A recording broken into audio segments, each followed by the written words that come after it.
इसे मैंने इंग्लिश और हिंदी दोनों में लिखा है क्वेश्चन को, ठीक है, कि आप लोगों को किसी तरह की कोई दिक्कत ना हो।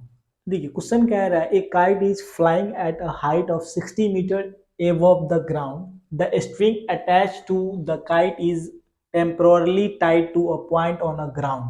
The inclination of the string with the ground is 60 degree. Find the length of the string assuming that there is no slack in the string. यानी कह रहा है भूमि के 60 मीटर की ऊंचाई पर एक पतंग उड़ रही है, ठीक है, यानी कि भूमि से 60 मीटर, तो ये भूमि हो गया, यहाँ से 60 मीटर की ऊंचाई पे एक पतंग उड़ रही है। पतंग में लगी डोरी की अस्थायी रूप से भूमि के साथ बांध दिया गया है।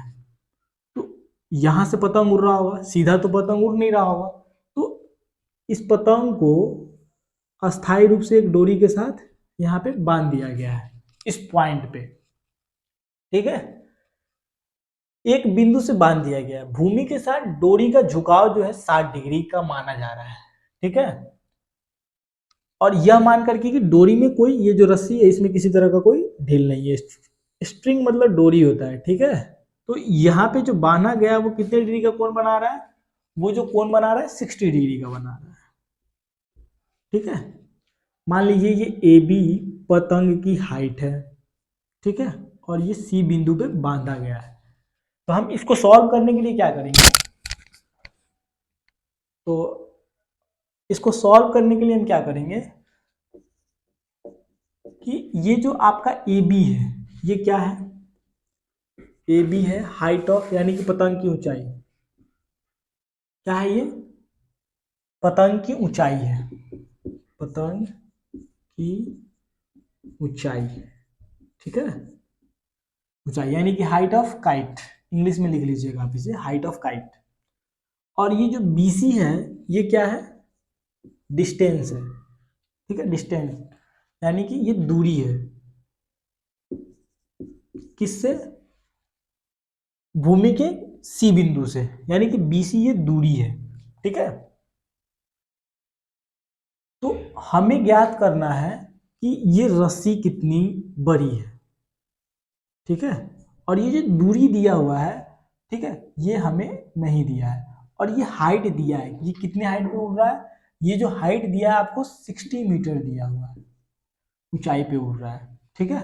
तो हमें ए बी पता है कितना है, 60 मीटर, हमें ज्ञात करना है ए सी, तो ए सी क्या है, ये डोरी है, ठीक है, जिसे हम इंग्लिश में स्ट्रिंग कहते हैं, ठीक है, तो आप लिख लीजिएगा डोरी को इंग्लिश में स्ट्रिंग, ठीक है।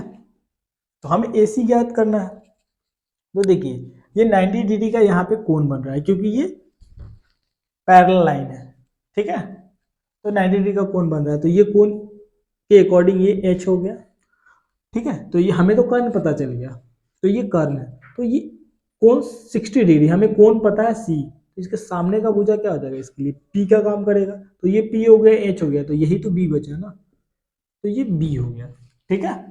तो हमें ज्ञात करना है ए सी, तो हम ऐसे फॉर्मूला को यूज करेंगे जिसमें, ठीक है, कि हमें पी हो और एच हो, ठीक है, क्योंकि पी हमें दिया है तभी तो हम एच निकाल सकते हैं, एक वैल्यू हमें पता होना चाहिए, तो हमें पी पता है और एच को ज्ञात करना है।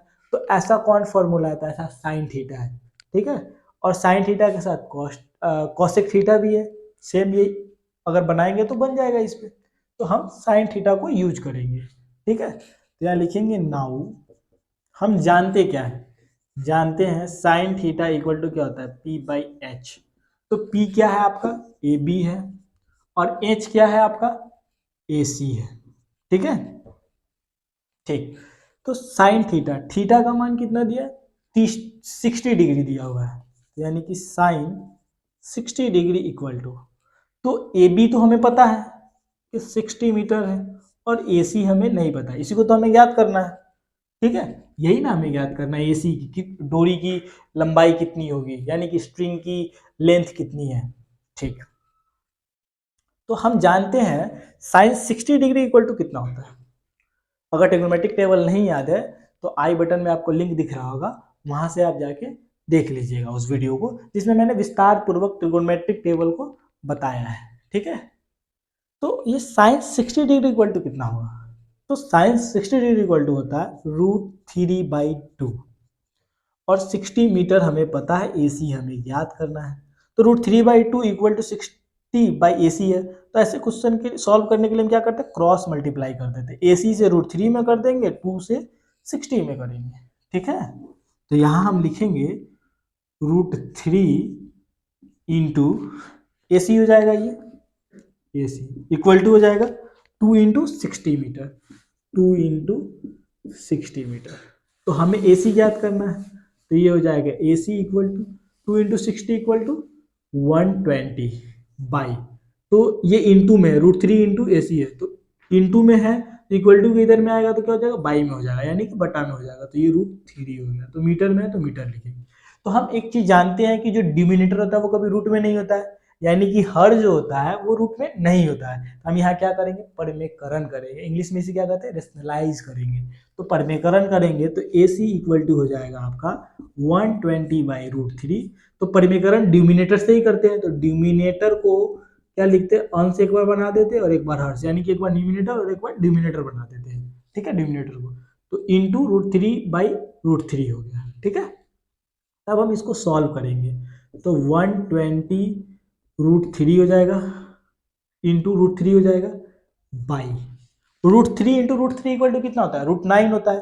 √9 का रूट हटेगा तो क्या हो जाएगा, ये √9 है तो इसका रूट हटेगा तो 3 हो जाएगा। तो हम √3 इंटू √3 इक्वल टू कितना लिख सकते हैं, 3 लिख सकते हैं।